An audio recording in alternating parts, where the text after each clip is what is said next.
தெரியல, உங்களுக்கு தெரியும்னு நினைக்கிறேன். நாளைக்கு லியோ 2 பண்ண மாட்டாருன்னா எதுவும் கிடையாது. நான் இப்ப சொல்லிடுறேன். நான் தான் ஃபர்ஸ்ட் என்ன சொன்னதா சொல்றீங்க? வச்சுக்கோங்க. என்ன சொல்றீங்க? அப்ப அண்ணன் செய்ய மாட்டாரா? அண்ணா அரசியலுக்கு வந்து சிஎம் ஆக அதுக்கும் மாட்டாரா? அது தெரியலப்பா.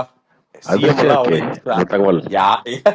யாரா இருந்தாலும் சரிப்பா. அதுக்கு சிஎம் ஆகிறதுங்கிறது அவ்வளவு ஈஸியானது இல்ல. பட் எனக்கு தெரிஞ்சு நான் ஒன்றும் பெரிய ஞானி கிடையாது. என்னோட கணிப்பு நான் வந்து சொல்ல இதோட என்னோட சோல் கணிப்புன்னே வச்சுக்கங்கப்பா. நான் எங்கேயும் கேள்விப்படல, என்னோட என்ன வச்சுக்கோங்க. கணிப்பு? எலெக்ஷன் தோத்துட்டு சொல்ல வரீங்களா?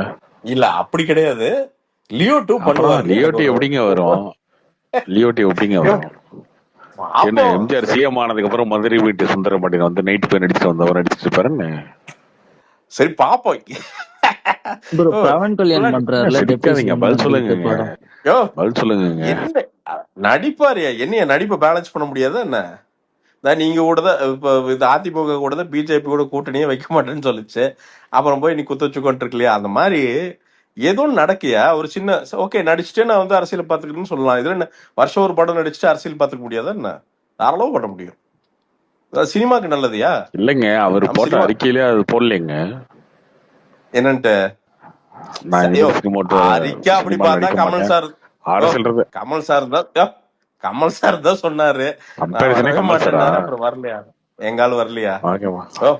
கமல் கமல் தானே. அப்படி நீ வந்து